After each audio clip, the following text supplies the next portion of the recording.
Hello, আসসালামু আলাইকুম guys. দেখুন এই যে সেই দুষ্টুটা দেখুন করছে কি, পুরা বিছনা আমার এলোমেলো করে রাখছে।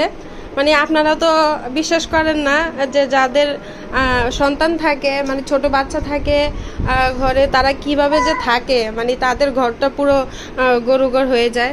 তো এই যে দেখুন উপরে কতগুলো, আজকে মেঘলা মেঘলা থাকার কারণে কত রুমের মধ্যে জামা কাপড় দিয়ে রাখছি। আর এদিকে এখন মহারাজা কি করছে, তাকে আমি কিছুক্ষণের জন্য জাস্ট এখানে বসাই রাখছি। সে দেখুন প্রত্যেকটা দিন, শুধু আজকে না, প্রত্যেকটা দিন সে এভাবে এমন করে। আমার সবগুলো কোলবালিশ আউলাবে, বিছনা চাদর, আজকে তাও বিছনা চাদরটা ভালোই আছে, না হলে এই বিছনা চাদরটাকে কিন্তু ওই পর্যন্ত তুলে ফেলে সে। তারপরে হচ্ছে দেখুন এখানে আমি কতগুলো খেলনা দিছি তাকে। এই যে দেখুন আমি কতগুলো খেলনা দিছি, খেলাগুলো কিন্তু মানে খেলনাগুলো চতুর্দিকে কিন্তু ছড়াইয়া ছিটে আছে, কিন্তু সে এগুলো দিয়ে খেলবে না। তার ওই ঘুরে ফিরে জামা কাপড়গুলো আউলাইতে হবে।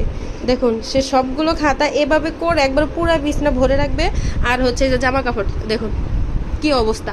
আমি গুছাইতে ধরছিলাম, তারপরে যে বলতেছি যে না, আগে আজকে এই ভিডিওটা আমি আজকে সবার সাথে শেয়ার করি যে যাদের সন্তান থাকে সেসব মায়েরা কতটা কষ্ট করে সংসার মানে থাকে, তারা বাচ্চাদেরকে সামলায়, তারপরে হচ্ছে ফ্যামিলি, তারপরে হচ্ছে রান্না বান্না, স্কুল, বাচ্চার স্কুল, সব কিছু সামলিয়েও তারা মানে দুপুরের ভিতরে সব কাজ কমপ্লিট করে তারপরে হচ্ছে তার হাজব্যান্ডকে সময় দেয়, ফ্যামিলিকে সময় দেয়। তাহলে দেখুন মারা কতটুকু স্যাক্রিফাইস করে। এরকম বাচ্চা যাদের ঘরে আছে শুধুমাত্র তারাই বুঝতে পারবে যে মানে আমি যে কথাটা বলেছি আসলে এটা কি সত্যি কিনা, বাচ্চারা এইরকম মানে দুষ্টামি করে কিনা। দেখুন আমি সে সবসময় জামা কাপড় নষ্ট করে দেখে আমি কিন্তু প্যাকেট ভরে রেখেছি জামা কাপড়গুলো, যাতে সে বারবার এখান থেকে নিতে পারে আর তুলতে পারে।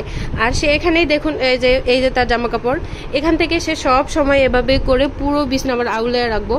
এই যে দেখুন দাঁড়ানো শিখছে মাত্র, মানে উপরে উঠে আবার পড়ে যায়। তো দেখুন এই যে বালিশগুলো কীভাবে সে সরাইয়া রাখছে, মানে কি বলবো। তাকে যদি আমি নিচে দেই, নিচে খেলতে দিলেও সে পুরাটা একবারে এলোমেলো করে ফেলবে। আমার ডিব্বা ডাব্বি যেখানে যা আছে সব কিছু সে মানে এভাবে নষ্ট করবে। মানে এটা হচ্ছে তার একটা খেলা।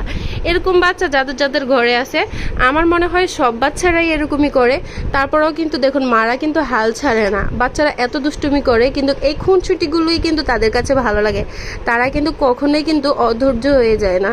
এই সব কিছু করেও তারা কিন্তু সব কিছু আবার গুছিয়ে রাখে। বাচ্চারা বারবার আউলায়, বারবার খেলে, তারপরে মারা হচ্ছে কি এই সব কিছু গুছিয়ে রেখে তারপরে আবার নিজের কাজে সে মানে কাজে লেগে যায়। তো এরকমই হচ্ছে বাচ্চারা। তো আজকের ভিডিও সবার কেমন লেগেছে সবাই কমেন্ট করে জানাবেন। আর আমি যে সত্য বলেছি, এটা যারা যারা মা, মানে এই নবজাতক শিশু কিংবা এই বয়সে যারা যারা ছোট ছোট শিশু আছে তারা কতটুকু খুনসুটি করে, এটা শুধুমাত্র তারাই বুঝতে পারবে। তো আজকের ভিডিও পর্যন্ত সবাই ভালো থাকবেন, সুস্থ থাকবেন, আল্লাহ হাফেজ।